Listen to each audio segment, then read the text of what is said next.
Rio de Janeiro, 3 horas da manhã. O ano é 1932, mas no coração da Lapa, o tempo não se mede por relógios ou calendários. Ele se mede pelo ritmo do samba e pela tensão que paira no ar úmido da madrugada. O bar Danúbio, uma caixa de ressonância de madeira velha e suor, está cheio. O cheiro é uma mistura densa de tabaco barato, cerveja choca entornada no chão e perfume de jasmim das damas da noite. O barulho é ensurdecedor, uma cacofonia de risadas, copos brindando e um pandeiro frenético ditando o pulso da vida boêmia. Mas em um único segundo, todo esse universo sonoro morre. Silêncio. Absoluto, pesado, sufocante. Não é o silêncio da paz. É o silêncio do predador entrando na toca. As portas duplas de madeira e vidro fosco não foram abertas. Elas foram chutadas com violência. A madeira estalou, o vidro tremeu nas molduras e a luz amarela dos postes da rua invadiu a penumbra do salão como um holofote acusador. No batente, recortada contra a neblina noturna, a silhueta de uma farda. O tenente Galvão não entrou com um batalhão. Ele entrou com a arrogância de quem acredita que a patente bordada no ombro é um escudo divino contra a física da rua. Ele caminha para dentro e o mar vermelho da malandragem se abre. Ninguém corre, ninguém grita. Os malandros, que em qualquer outra situação puxariam navalhas ao menor sinal de desrespeito, recuam 2 passos e baixam os olhos. Eles sabem que aquilo não é uma batida policial comum. É um duelo. E na Lapa, quando os gigantes decidem colidir, quem fica no meio vira pó. Galvão avança. Suas botas de couro polidas obsessivamente naquela tarde fazem um som seco e autoritário contra o assoalho de madeira gasta. Toque, toque, toque. Cada passo é uma sentença. Ele não olha para os lados. Ele não verifica as saídas. Seus olhos estão fixos em um único ponto no fundo do salão, na mesa de canto, onde a fumaça de um cigarro sobe em uma linha perfeitamente reta, sem tremer, desafiando a turbulência do momento. Sentado lá, com a tranquilidade de quem assiste a uma peça de teatro entediante, está João Francisco dos Santos. Para o registro civil, um homem pardo, de 1,78 m, natural de Pernambuco.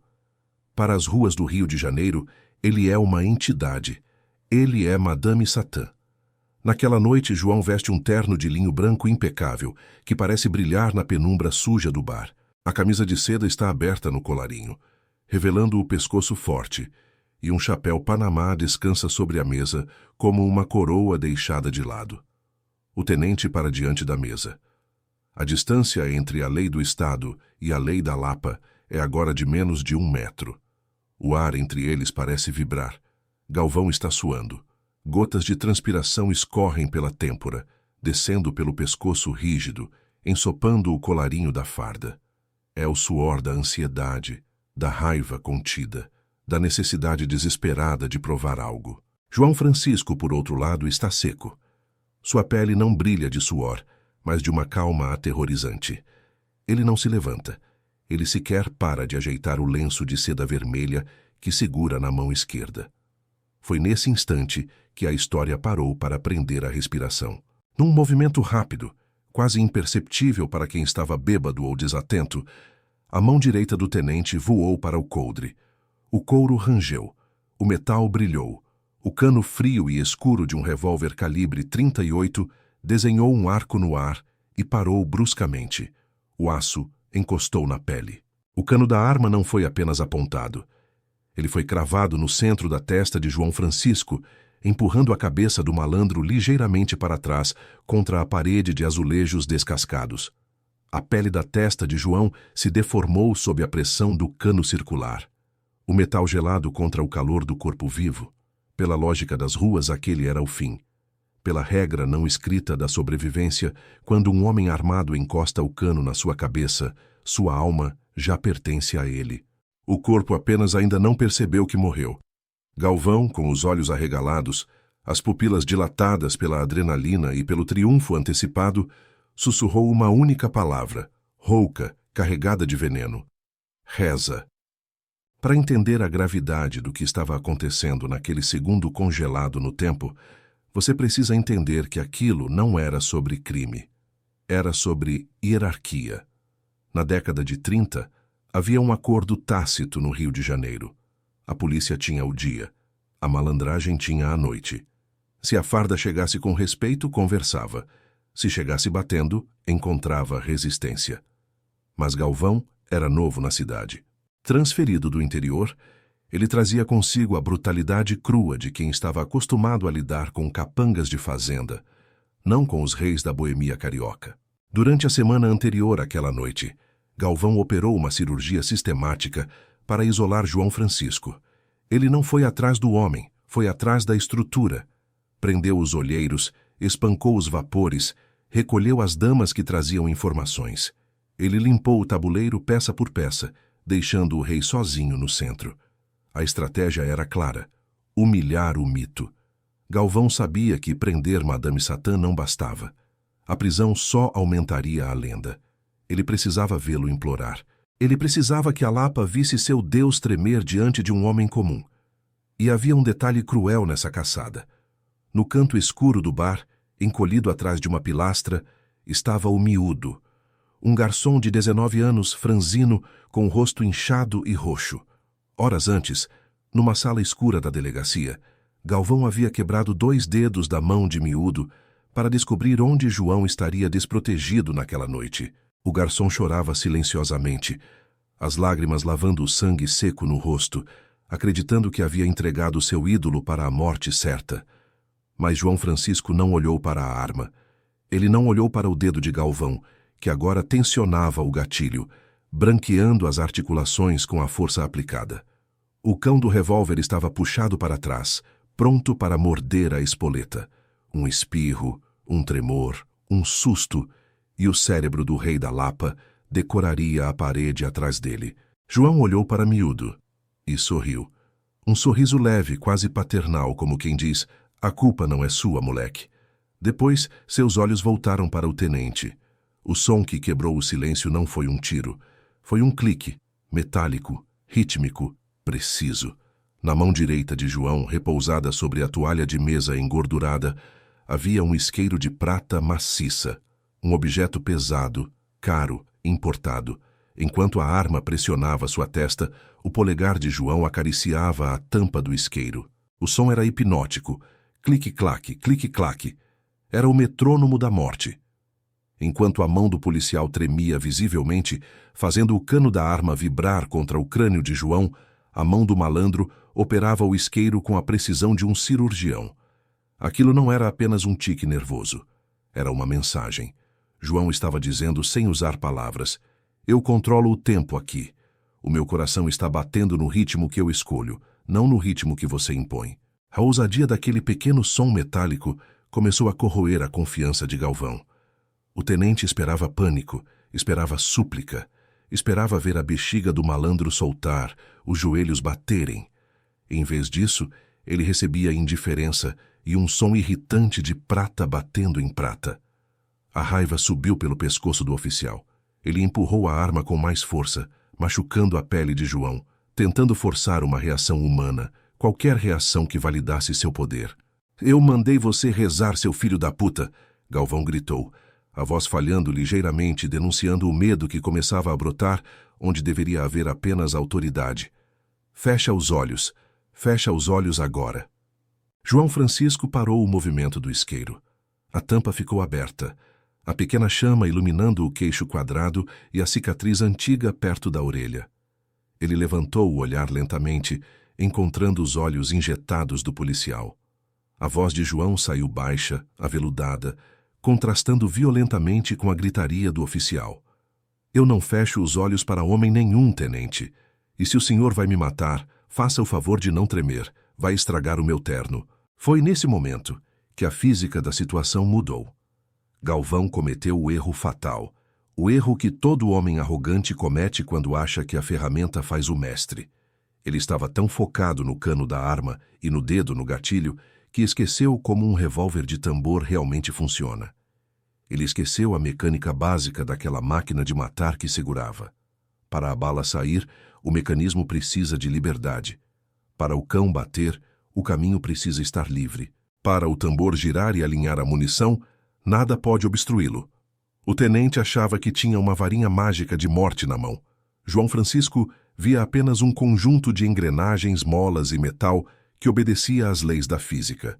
E João conhecia a física do combate corpo a corpo melhor do que qualquer instrutor da academia de polícia. O isqueiro se fechou com um último clique alto e definitivo. Foi o sinal. O tempo desacelerou. Para as testemunhas no Bar Danúbio, o que aconteceu a seguir foi um borrão, um fantasma se movendo. Mas se pudéssemos congelar aquele milésimo de segundo, veríamos a anatomia de um milagre. A mão esquerda de João, aquela que segurava o lenço de seda, não foi para o pulso do policial. Não foi para empurrar a arma para longe. Isso seria suicídio. O gatilho seria apertado por reflexo antes que a mão chegasse lá. João fez o impensável. Num movimento ascendente, curto e brutal, sua mão esquerda subiu em forma de garra, não para bater, mas para agarrar. Os dedos de João, calejadíssimos pela capoeira e pelas brigas de cais, envolveram o cilindro do revólver, o tambor onde as balas dormiam. Ele não tentou tirar a arma. Ele travou a arma. Galvão, sentindo o movimento brusco, reagiu com um instinto de sobrevivência. O cérebro dele gritou, fogo! E o dedo indicador esmagou o gatilho para trás com toda a força do pânico. Mas a arma não disparou. O gatilho travou na metade do caminho. O cão, que deveria ter voado para frente para percutir a bala, ficou estático, porque a mão de aço de Madame Satã impedia o tambor de girar. E se o tambor não gira, o mecanismo não completa o ciclo. A força bruta do dedo do policial lutava contra a força tectônica da mão do capoeirista, segurando o cilindro. O silêncio do disparo que não aconteceu foi mais alto do que qualquer tiro. O rosto do tenente Galvão se transformou. A máscara de autoridade caiu, revelando o terror nu e cru de uma criança que percebe que o monstro embaixo da cama é real. Ele olhou para sua própria arma, inútil, castrada na mão do inimigo. E naquele segundo de confusão mental do policial, enquanto ele tentava entender por que a morte não havia saído pelo cano, João Francisco preparou a resposta. O corpo de João, que estava relaxado na cadeira, tornou-se uma mola comprimida sendo liberada. Ele não precisava se levantar. A alavanca veio do quadril, subiu pela espinha e explodiu no pescoço. A cabeça de João foi para trás apenas alguns centímetros, ganhando impulso, antes de ser projetada para frente com a violência de um martelo hidráulico. O alvo não era a arma, era o rosto. A testa de Madame Satã encontrou o nariz do tenente Galvão com um som úmido e crocante de cartilagem se desintegrando. O famoso beijo de Satã. A dor foi tão súbita, tão cegante, que o sistema nervoso do policial entrou em colapso. Os joelhos de Galvão cederam como se fossem feitos de água. O aperto na arma se soltou. E agora a arma, o símbolo máximo do poder do Estado naquela sala, estava solta no ar, caindo em direção ao chão de madeira, girando em câmera lenta entre o corpo do policial que desabava e o malandro que acabara de se levantar. O revólver bateu no chão. O som não foi o estrondo de um trovão que todos esperavam, mas um baque seco, oco, de metal pesado contra madeira velha. Aquele ruído marcou o fim da autoridade do tenente Galvão mais do que qualquer tiro poderia ter feito. O oficial, o homem que entrou ali como o braço armado do Estado, agora estava de joelhos. As mãos cobriam o rosto, tentando conter o fluxo de sangue que jorrava do nariz quebrado, escorrendo por entre os dedos, manchando a farda engomada, pingando no chão do bar como uma contagem regressiva para o fim de sua carreira. João Francisco não correu. Ele não aproveitou a confusão para fugir pelos fundos. Pelo contrário, ele se abaixou com uma elegância que não pertencia àquele cenário de violência. Com a mesma calma de quem apanha um lenço caído, ele recolheu o revólver do chão. O Bar Danúbio inteiro prendeu a respiração pela segunda vez. Agora, a arma estava na mão do diabo. Os dois praças que estavam na porta dos fundos, bloqueando a saída, deram um passo à frente, as mãos indo para os seus próprios coldres, mas pararam. Eles pararam porque viram algo nos olhos de João Francisco que nenhuma academia de polícia ensina a combater. Ele não apontou a arma para eles. Ele sequer apontou a arma para o tenente caído. João segurou o revólver pelo cano, sentindo o peso daquela máquina de morte. Ele olhou para o objeto com um desprezo quase acadêmico. Para ele, aquilo não era poder, era uma muleta para homens fracos. Com um movimento rápido do polegar, ele destravou o tambor. O cilindro basculou para o lado. E então o som da vitória começou. João virou a arma para baixo. Uma a uma, as balas de chumbo, pesadas e letais, escorregaram das câmaras e caíram no assoalho. Plim, plim, plim. O som do metal batendo na madeira ecoou no silêncio absoluto do salão. Cada bala que caía era um pedaço da reputação do tenente Galvão sendo desmontada publicamente. Eram 6 balas, 6 oportunidades de morte que agora rolavam inofensivas entre as bitucas de cigarro e a serragem suja. O tenente, ainda atordoado pela dor cegante da fratura facial, levantou os olhos marejados. Ele viu seus projéteis no chão. Ele viu o homem que deveria ser sua vítima segurando sua arma vazia. A humilhação física do soco doeu, mas a humilhação psicológica daquele desarmamento foi o que quebrou sua espinha dorsal. Ele percebeu tarde demais que havia entrado numa briga de rua jogando xadrez, enquanto seu oponente jogava pôquer com cartas marcadas. João Francisco fechou o tambor vazio com um golpe seco do pulso. Clac! Ele se aproximou do policial ajoelhado. O cheiro de sangue e medo subia do corpo do oficial. João não chutou. Ele não cuspiu. Ele fez algo muito pior. Ele se inclinou e, com uma delicadeza insultante, deslizou o revólver vazio de volta para dentro do coldre, na cintura do tenente.